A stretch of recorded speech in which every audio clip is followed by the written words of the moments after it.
ज्यादातर beginner trader को पता नहीं होता कि कैसे मार्केट में परफेक्ट एंट्री और एग्जिट करेंगे, क्योंकि उन्हें चार्ट रीडिंग करना नहीं आता है। चार्ट रीडिंग करना ट्रेडर्स धीरे धीरे मार्केट में सीखते हैं, उनके अनुभव उन्हें यह सिखाते हैं। इसीलिए मैं अपने 4 साल के ट्रेडिंग अनुभव से जो चार्ट रीडिंग करना सीखा है, उसे कंप्लीट इस वीडियो में हम सिखाने वाले हैं। जब आपको चार्ट रीडिंग करना आता है, तब आप कंफ्यूज नहीं होते कि मार्केट में कब एंट्री करनी है और कब एग्जिट करनी है, जिससे आप स्ट्रॉन्ग ट्रेडिंग डिसीजन बना पाते हैं। शुरू करते हैं वीडियो को और स्टेप बाय स्टेप गाइड सीखते हैं कि कैसे लाइव मार्केट में चार्ट को रीड करके ट्रेड में एंट्री और एग्जिट करते हैं। चार्ट रीडिंग करने के लिए सबसे पहले आपको पता होना चाहिए कि चार्ट में बनने वाले कौन कौन से मोस्ट पावरफुल कैंडलस्टिक पैटर्न होते हैं। अगर आप इन 6 सबसे पावरफुल कैंडलस्टिक पैटर्न को सीख लेते हैं, तो आपको और कोई कैंडलस्टिक पैटर्न सीखने की जरूरत नहीं है, क्योंकि यही सबसे पावरफुल कैंडलस्टिक चार्ट्स पर देखने को मिलते हैं और इनकी एक्यूरेसी सबसे ज्यादा होती है। कैंडलस्टिक 2 तरह के होते हैं, पहले बुलिश कैंडलस्टिक पैटर्न और दूसरा बेयरिश कैंडलस्टिक पैटर्न, और हर एक ट्रेडर के लिए दोनों तरह के कैंडलस्टिक पैटर्न बराबर इंपॉर्टेंट होते हैं। सबसे पहले हैमर कैंडलस्टिक पैटर्न है और इसका just opposite inverted hammer candlestick pattern होता है। Second most powerful candlestick pattern bullish engulfing होती है और इसका just opposite bearish engulfing candlestick pattern होता है। Third most powerful candlestick pattern morning star candlestick pattern होती है और इसका just opposite evening star candlestick pattern होती है। ऊपर के रो में दिख रहे सभी candlestick pattern bullish candlestick pattern हैं और नीचे वाले रो में जो भी कैंडलस्टिक दिख रही हैं, ये सारे बेयरिश कैंडलस्टिक पैटर्न हैं। इन सभी 6 मोस्ट पावरफुल कैंडलस्टिक पैटर्न के ऊपर मैंने एक सेपरेट वीडियो बनाया है, जिसे आप इस वीडियो को देखने के बाद जरूर देख लेना, लिंक डिस्क्रिप्शन में है। कैंडलस्टिक पैटर्न को सीखने के बाद अब हम चार्ट ट्रेडिंग करना सीखेंगे। चलिए इस एग्जाम्पल के साथ समझते हैं। यह चार्ट भारत पेट्रोलियम का है 15 मिनट टाइम फ्रेम में। चार्ट में हमेशा आपको यह ढूंढना है कि उस पार्टिकुलर टाइम में बायर्स ज्यादा स्ट्रांग हैं या फिर सेलर्स ज्यादा स्ट्रांग हैं। और यह कैसे हम डिसाइड करेंगे कि इस समय बायर्स और सेलर्स में से कौन स्ट्रांग है? इसके लिए हमें कैंडल के साइज को देखना होता है। यहां प्राइस जब ऊपर जा रही है, तब बड़े बड़े स्ट्रांग ग्रीन कैंडल्स बनाते हुए ऊपर जा रही है, लेकिन जब प्राइस नीचे आ रही है, तब छोटे छोटे रेड और ग्रीन मिक्स कैंडल्स बनाते हुए नीचे की ओर आती है। इसका सिंपल सा मतलब यही होता है कि बायर्स यहां पर स्ट्रांग हैं और सेलर्स कमजोर हैं।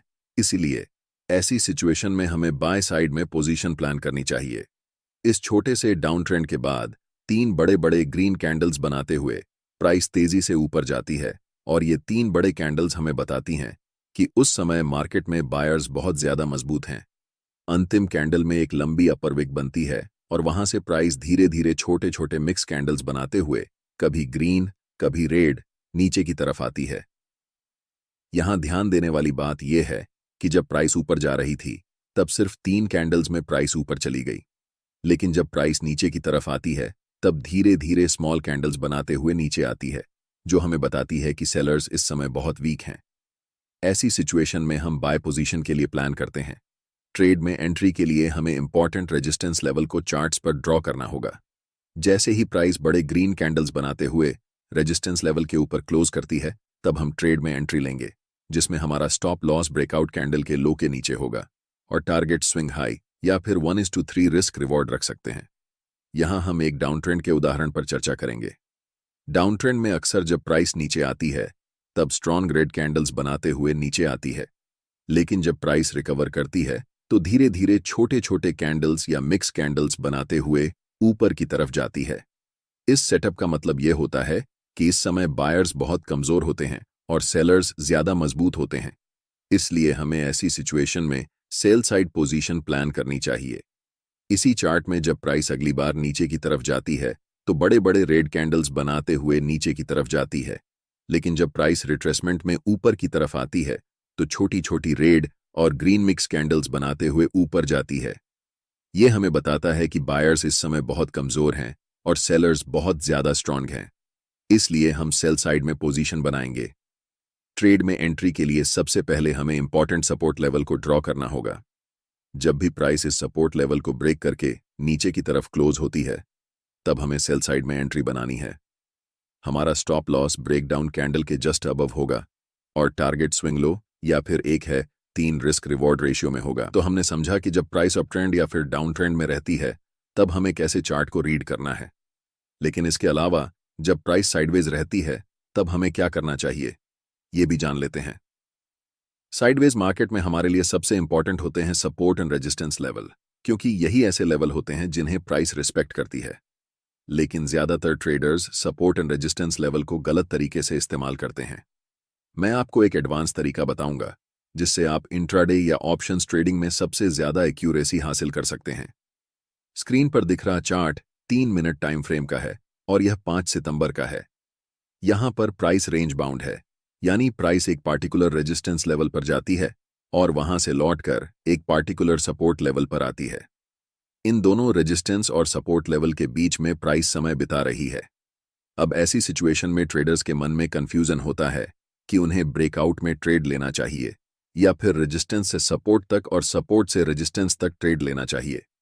इस कॉन्सेप्ट के बाद आपके मन में यह कंफ्यूजन नहीं रहेगी, इसीलिए वीडियो को ध्यान से देखना। जब भी प्राइस बिना टाइम स्पेंड किए डायरेक्ट किसी भी इंपॉर्टेंट लेवल, चाहे वह रेजिस्टेंस हो या सपोर्ट एरिया, को ब्रेक करती है, ज्यादातर समय वह ब्रेकआउट फेल या ब्रेकडाउन फेल होता है। छोटे टाइम फ्रेम में जब हम ऑप्शंस या इंट्राडे ट्रेडिंग करते हैं तो यह एक ट्रैप होता है। जब प्राइस डायरेक्ट सपोर्ट लेवल को तोड़ती है तो हमें ब्रेकडाउन की ओर एंट्री नहीं लेनी चाहिए, बल्कि हमें उस समय सपोर्ट से रेजिस्टेंस तक ट्रेड में एंट्री करनी चाहिए और प्रॉफिट बनाना चाहिए।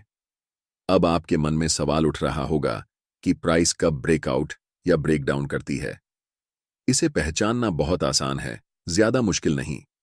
जब भी प्राइस को ब्रेकआउट या ब्रेकडाउन करना होता है तो वह इंपॉर्टेंट लेवल पर या उससे पहले बहुत सारा टाइम स्पेंड करती है, यानी उस लेवल पर कई कैंडल्स बनती हैं। इसके पीछे एक साइकोलॉजी होती है। ज्यादातर ट्रेडर्स सोचते हैं कि जब प्राइस सपोर्ट से रेजिस्टेंस तक या रेजिस्टेंस से सपोर्ट तक जाती है तो इस बार भी ऐसा ही होगा, लेकिन उनके लिए यह एक ट्रैप होता है। प्राइस वहां ज्यादा टाइम इसलिए स्पेंड करती है ताकि बड़े ट्रेडर को लिक्विडिटी मिल सके। रिटेल ट्रेडर्स बाय पोजीशन में एंट्री लेते हैं और उनका स्टॉप लॉस सपोर्ट एरिया के ठीक नीचे होता है। जैसे ही प्राइस इस सपोर्ट एरिया को तोड़ती है, उन सभी रिटेल ट्रेडर्स का स्टॉप लॉस हिट होता है और प्राइस स्ट्रांगली बड़े बड़े रेड कैंडल्स बनाते हुए नीचे निकल जाती है। इसलिए ब्रेकआउट या ब्रेकडाउन से पहले हमें यह देखना होता है कि प्राइस इंपॉर्टेंट लेवल पर टाइम स्पेंड कर रही है या नहीं। अगर प्राइस ऐसे लेवल पर टाइम स्पेंड करती है और तब ब्रेकडाउन या ब्रेकआउट करती है तो हमें ब्रेकआउट या ब्रेकडाउन ट्रेड में एंट्री लेनी चाहिए। यह कॉन्सेप्ट आपके लिए सबसे ज्यादा इंपॉर्टेंट है, क्योंकि ज्यादातर इंट्राडे या ऑप्शन ट्रेडर्स सपोर्ट और रेजिस्टेंस लेवल को गलत तरीके से ट्रेड करते हैं। इसलिए मैंने इस कॉन्सेप्ट को डिटेल में समझाया है। ट्रेड में एंट्री करने के लिए आपका स्टॉप लॉस टाइम स्पेंड करने वाली कैंडल के ऊपर होगा और टारगेट स्विंग लो या 1:3 रिस्क रिवॉर्ड रेशियो हो सकता है। आज के वीडियो में बस इतना ही।